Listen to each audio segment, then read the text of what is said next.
I'm in Studio City. How close are you to that? Really close, like no hope close. It was such a cool area. They were really building up that arts district. They were really making it Yes. nice. Like, Yeah, it's really cool. Like, just you can go up the street and get anything that you want. Like, the food is amazing. Rouse is right up the street. There's an acai place right around the corner. Like, I love the area. you eating good, happy, healthy, Yeah, vitamins? trying my best. Trying my best to stay as healthy as I possibly can. Outside of Yeah. like boxing every single day, the diet is just my worst part because I usually forget to eat because I'm normally working so much, Oh, so recording and stuff. it's not that you eat bad, you just forget to eat. Yeah, so like I'll eat maybe once a day or twice a day. So that's the thing I've been working on, trying to like Yeah. eat a little more. It's hard though because then you get used to it and then you forget to eat and then you're not even hungry at all for the entire day. Right. It's really weird. What did you eat today? Did you already eat today or no? Do Nothing we need yet. to go make a sandwich right now? Listen, Do I need to throw you a Jolly Rancher? Are you gonna pass out? Keep your blood sugar levels listen. up? I don't know what's going to happen, but let's just keep going until. Don't pass out on a Zoom interview. You do boxing every day? Where do you do that at? Yeah. My friend Mir is my boxing trainer at Ricky's Boxing Gym in Studio City, Yeah. right there Wow. on Ventura. Yeah, That's it's like the hard, man. greatest. I've done that one time and it was so frustrating. Just putting the gloves on took like 10 minutes because you Yeah, gotta getting your hand wrapped and everything. It's a yeah. difficult process, like but it's also fun. I love Yeah. it. It's like the best exercise. It's a full body. Yeah, that's good. Good full body workout. Skin routine, you're taking care of your face, cleaning, washing up. Yep, trying my best to try and soak in water. Yeah. Pharrell actually sent his facial skincare Human routine. race. So that's cool. The human race, yeah, it's been really, really fun using that. That stuff is crazy. Yeah, I use it too. I have the and I love the containers on it because not to get like too nerdy about face washes, but of the fact that you don't have to unscrew caps and do all this. You just pop the top off. Right. It's very pop right to it. It's the Yeah. greatest. That stuff is a trip. I like it a lot. The rice wash and then the moisturizer is it's really nice as well. And Man, good old cocoa butter lotion. yeah. Well, we have something in common, by the way. Talk to me. We both went through the hustle of Red Lobster. Come on. Right? Red Lobster taught me so much just about stage fright, being able to talk to different people. Like I was really nervous, like in certain crowds, and being a server, you have to get over your fear to make money every single day. So it's such a blessing that God allowed me to be at that place. So I love every single moment at Red Lobster. So you were actually a server. I was an AC. I was the guy who in Okay. between the cook and the server, and I'm the one to put like the lemon and the fork and the butter and sauces and stuff. And then, so you were actually a server though. I was serving everything up. Yes, sir. Was that your first serving gig? Was that your first like waiter gig? I had a few different waiter gigs. Like I worked at Lionsgate, which was a Jewish community center. It's an old folks retirement home. It was amazing. That was my first serving experience. Then I started working at IHOP, then to TGI Fridays. I worked at Brio. Fridays. And then hold on, I want to stop Brio, you there. I want to pause you there because you have to tell me if you know any secrets to that Jack Daniel's sauce at TGI Fridays. Yeah, they kind of tell us like they gotta kill us if we give it. So I like my life. Imagine that's what takes you down. So the Jack Daniel's secret recipe is right. Let me write that down. Yeah, that stuff's insane. It tastes good and everything. But on Red Lobster, I was in Portland, Oregon, and this is when I was doing overnights at a station there called Z100. I do midnight to 5. So I would do Red Lobster from like 2 to 10, and then I would bag up a whole bag of cheese bread and take it into work. The biscuits. Damn, that's amazing. That's a time. Yeah. But it's one of those. It's a hustle gig, isn't it? It's just we got to make money. We don't. If we lose the job, we don't care. We just it's something to make money. So that's cool. I got to ask the important question though: how many red beanies do you actually have? 500.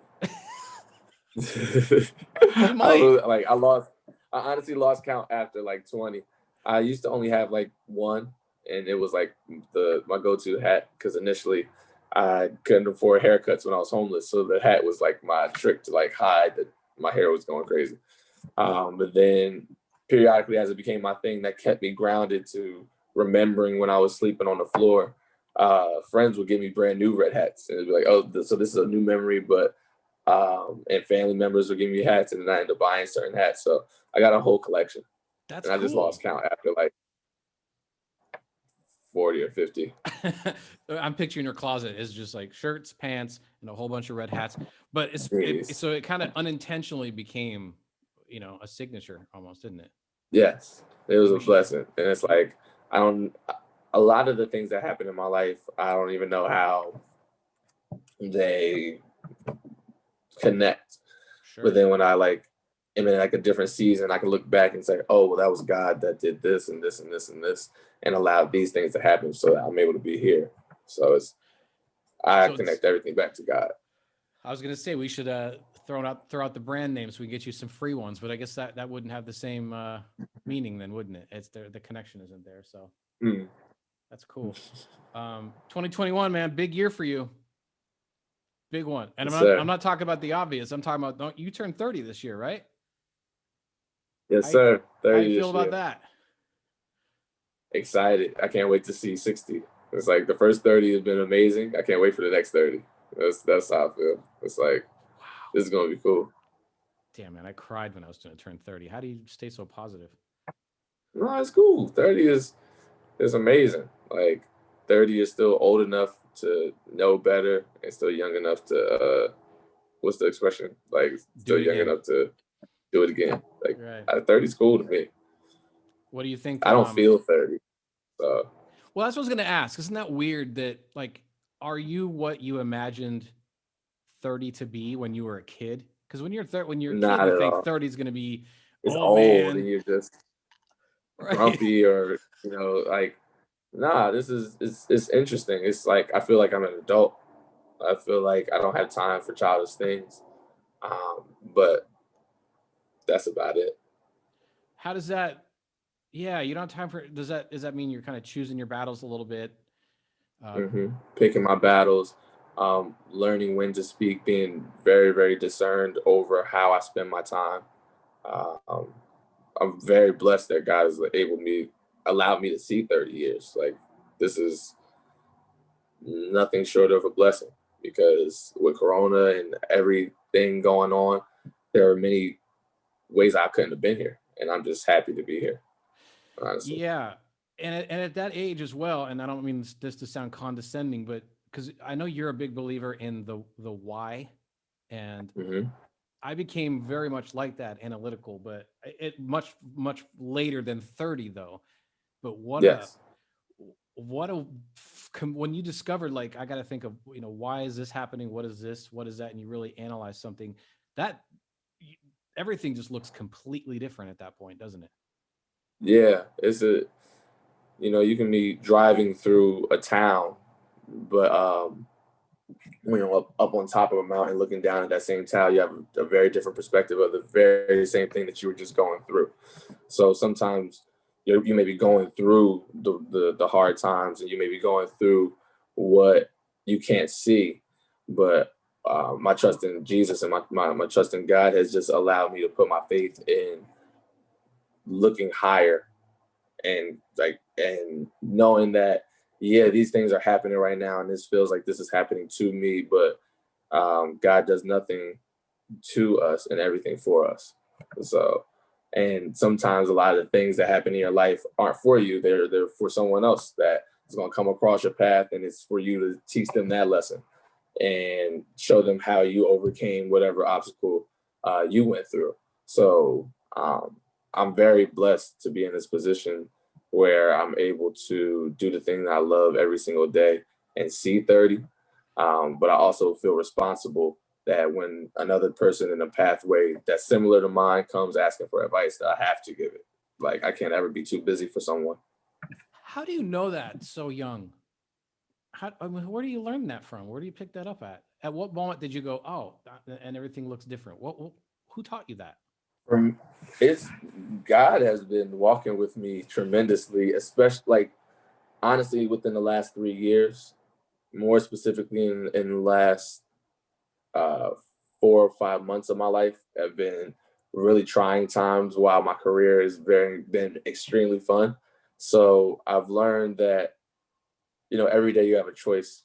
You choose the things that you want to give your attention to. You can feed into the thoughts of insecurities and the things that aren't true about you, and then kind of potentially ruin a day. Or you can look at the same situation that you're going through, even if it may be in the middle of a storm, as, man, this is rough, but on the other side of this, God has something amazing for me. So, a breakup, ah, I'm being stretched in a way. God, I don't like this, but I believe that God does nothing to us and everything for us. So if he's removing something in your life, it's because he's getting ready to bless you with something that he has designed specifically for you and tailor made for you. So it's like, that's how I've been able to kind of process a lot of the disappointments in my life, or obstacles, if you will, because they aren't, they haven't defeated me, because I know that there's nothing that's too hard for my God. And Right. that's what I lean on. And it's like, cool, those were things and tools that I didn't like it. You don't like doing push-ups, but I love the results of my arms having definition. I didn't like going to school, but I love the lessons that I learned after years after being in classes that I was falling asleep in, or things that I thought I wasn't really paying attention to. Um, I thank God for just this perspective of life, because it's not always happy to be here. It's not Yeah. always just super smiley, but you can choose to be happy to be wherever you're at. Um, You're making me mad because because this is not where my mind was at 30. yeah, no, you're this way is you're way smarter than I was at 30. At 29. Let me not get ahead of myself. It's interesting that you say that the heaviness of everything that's going on right now blended with the excitement around your career. That's how it's crazy. weird and conflicting that must be in your head. And then every single day I'm faced with this choice, right? It's like, okay, do I want to celebrate that I just been Grammy nominated and I had a Grammy on the back of my phone since I ever got an iPhone? Or do I want to allow some news that has been shifting in perspective, or just some news that's been troubling, allow that to define who I am, or like uh, Yeah. who God called me to be? So it's really taking a step back and asking myself and asking God, well, all these things I asked you for, um, if you're allowing certain things, it's got to be for your purpose. It's got to be for your glory. So I can't question that. It's easy. As a human, we have flesh. It's hard to believe in something that's quote unquote invisible. But I trust you, God, even in the midst of me not knowing what it looks like. So life comes at you. Like, Yeah. life is coming. If last year showed me anything, is that life comes at you very fast. And it's your choice as to how you handle it. You can be offended by something that someone says, or you can take that same thing and hear through the offense and get the thing that they were trying to say. It's Yeah, not this is always that not what easy. I was thinking about at 30 at all. Yeah, no, I know it's not easy. It's just, but it's Good always a for you. I choice. mean, and again, not to sound condescending, but good for you for being able to. Oh yeah, What do your parents think of all this and your sisters and stuff? they can't stand me. I'm joking. Well, your sisters probably can't stand you because weren't you in a group with them and then you went solo? Basically, you said, "I don't need you guys," and then you I don't even need y'all anymore. I'm out. No, I'm but out. my sisters, my mom, my dad, they're so proud. Like, Yeah. my extended family, everyone is proud. Anyone that I've I've had a chance to share music with, that knows my heart, that's had a conversation with me before anything has ever happened. They're just super excited. It's cool to see my story inspire some of my friends. Like some of my best friends are actively doing the things that they want to do in their life. And they tell me, yo, it's because you had the confidence to do this. Yeah. I can come out to LA whenever I want to now, and I don't have to worry about sleeping on the floor because I can come to your couch because of a sacrifice that you made for yourself. You're blessing us. So like, it's so cool to see God use something that I thought that I wanted for my life as something super unselfish in the ways that he's blessing all the people attached to me and people that like I don't even know. It's like through this, someone will be blessed, I believe. When you first came here, you said you were sleeping on couches and stuff, and it's very humbling. Yes. When I got this job in LA, I was working at a station in Seattle, but I didn't have enough money really to get into a place yet here either. But I knew that I had to come. I had to come down here. This is a once in a lifetime chance to work at this radio station. This was 2003. God, I'm 100 years old.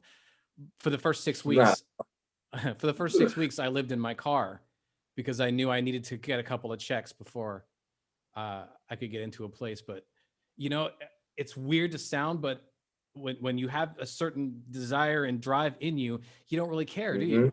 You really don't care. Nope. And let me ask you right now, that time that you were in your car, right? The amount of time you spent in your car, does it pale in comparison to the life that you afforded after you sacrificed? I would do it. You can't even tell me how it felt to sleep in your car. I would do it right three now. times as long. And you know what's funny is Yes. I every now and then, because the place I used to park my car was in a parking. It was a CVS parking lot in Burbank, just off Wow. Hollywood Way, and that's still the CVS I go to for the pharmacy. So every now and then I go and pull my car into that exact same parking spot that I used to sit in, and it's very weird. It's very strange, but in a good way. I don't look. I don't sit there and park and go, man, this was a terrible time in my life. I do. It's the exact opposite. So when I think of the floor and the couches, I don't think of it was the worst time. I think, thank God that it was a floor and a couch, because it could have been a grass or a park, or like I could have been downtown. Like I'm no different than anyone else. Yeah. I feel very, very blessed to have had the favor upon my life to move the way that I've wanted to, and God align my life with what He wants out of it. But yeah, no, it doesn't even compare. Like the amount of time I spent on the floor is like nothing compared to being able to come into my own apartment every day with a bed. Oh my God. Like, the first thing I did when I got into a place is I took a shower. That's all I wanted. I took like 3 showers that day. But yeah, it's really funny that you when take you're a shower in looking your own place. Yeah. So let's talk about this song real quick, Better Days, which we're going to play the hell out of it to the point where everybody's going to involuntarily know all the words to it. That's amazing to hear. Yeah. How did Justin call you? How did that little connection happen? Justin Timberlake, we're talking about. So, I had reached out to my people and told them how bad I would love to work with Justin Timberlake, and through my management and my team, they reached out and they set up a Zoom call, and I met Justin via Zoom, and I was like, wait, I can just ask for stuff and it just happens. Like, I was like, it was weirdly like, and I always bring everything back to God. It's like, God, like, hey God, this is what I want, and then it happens. It's really weird. I get a Tesla real quick, and boom, Tesla, got it, cool. That's all I got. So I was super appreciative of that. But talking to Justin was wild because I'm a real NSync fan. Like, I have NSync dolls in my house. Like, and Hold on. We're not going to go past that real quick. You're talking about the actual, like, no strings attached dolls? All 5.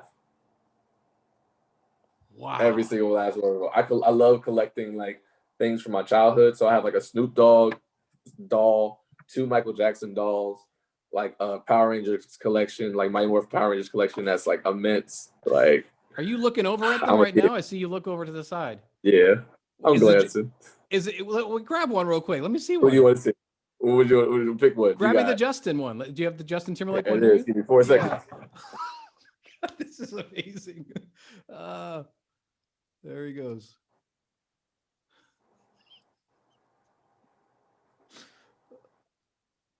So the call started like this.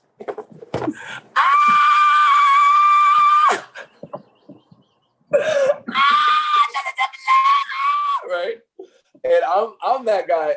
Like if I'm a fan of you, I'm a fan. So I'm not afraid to be a fan. And I was super excited. I told him at the end of the call, like I was definitely going to show him my doll. And I don't think he remembered it.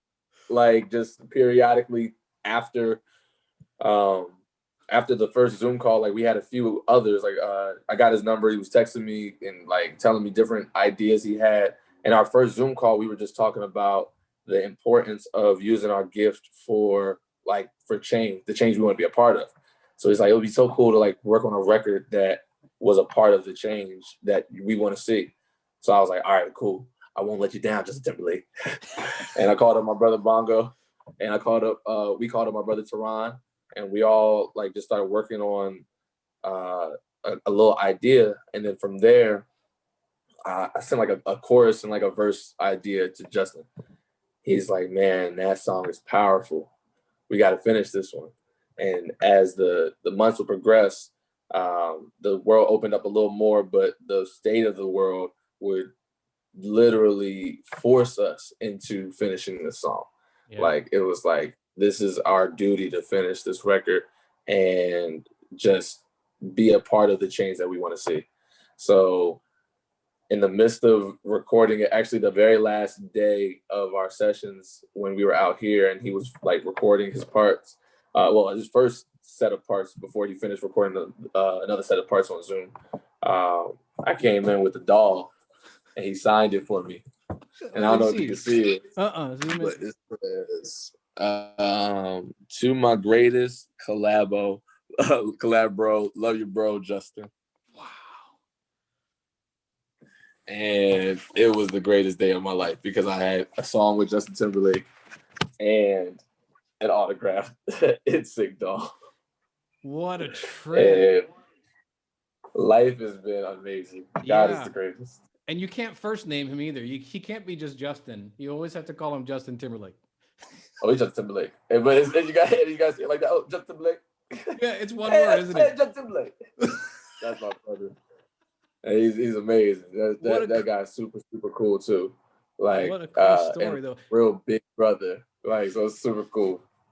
Man, when he tells you that song, this is the one, your body, how long does it take for your entire body to just soak with sweat going, oh my God, this is crazy. I got to air myself out. I'm still losing it and the song's out. It's like my palms are sweaty right now thinking about it. It's like, it's such a dream come true. So that's what I want to choose on focusing on. I want to be a part of like the happier times as opposed to the things I cannot control. Yeah. And now you got Justin Timberlake's phone number in your phone. You better hope you don't accidentally like text him something stupid at night and you're like, oh, I shouldn't have sent that text. I should have said hey. Oh, that's a trip. Damn, man. Good for you. That's exciting. Thanks so much. This song, it's Better Days. There's one problem I have with it though. I don't like the line, it gets worse before it gets better, because we don't need to put that out there right now. Right? I understand. And that's like there's better days. I mean, kinda, maybe.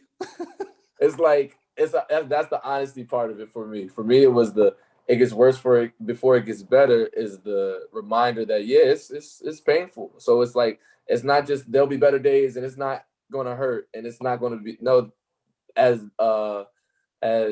New Edition's one of my favorite New Edition songs, like as they said so eloquently, can you stand the rain? It's that it's honestly it's coming. Like, so don't mess with, I know every New Edition dance routine as Ricky Bell. Ricky Bell is my Justin Timberlake, by the way. All right, come on. That's just you opened up a whole nother box. That line to me was pivotal because it's like I don't want you to have false hope. I don't want you to think that it's just going to be okay all the time. It's okay to be sad.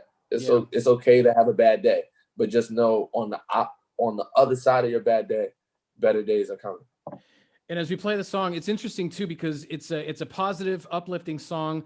It does not start on a positive note, like a positive chord.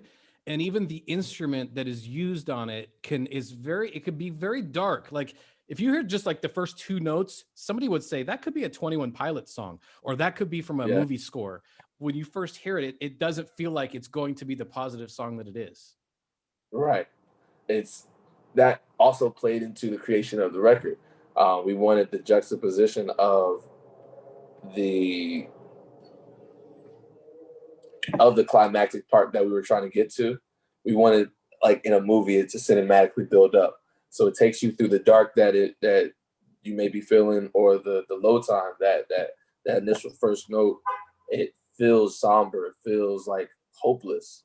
But the first thing you hear is there's a light at the end of the tunnel. So it's like you're in the tunnel in the chord. And oh, sure. Like the first cool note is like, this is where you are now. And then but better days are ahead. So by the time you get to the end of the song, it's like, oh, whew, I feel great. Whew. Thank God. Until it comes on the radio again 45 minutes later, and you hear that chord again. You're like, back down again. You just mess with everybody. Back down again. Did I miss anything? Is there anything that you're thinking, man, I wish you would ask me about this or that? Aside the Grammys, of course. Well, the Grammys is a super blessed. Like, once again, it's something I wanted since I was a kid. Like, to seeing Michael Jackson with the picture of all 8, like, I've always wanted a Grammy. And just to be nominated, I feel like I've already won. So this is the best time of my life, honestly. Yeah, those rates are going to go up too, aren't they? You know it. Man, I don't want to keep sucking up more of your time, but I'm so thankful that you jumped on. Thanks for showing me that Justin doll too. And yeah, New Edition, man. That's my. Yes, I'm such a fangirl. It's the only shows I go to, New Edition shows, whether it's them or BBD or Johnny or Ralph. I take what I can get. I love everybody from New Edition, and they've shaped me personally as a songwriter, as an artist. My mom and dad used to play New Edition songs in the house all the time. My sisters and I know every New Edition routine, from Candy Girl to If It's Love. Like, it's like, come on. Come on. This is the best part of my day. Hands down.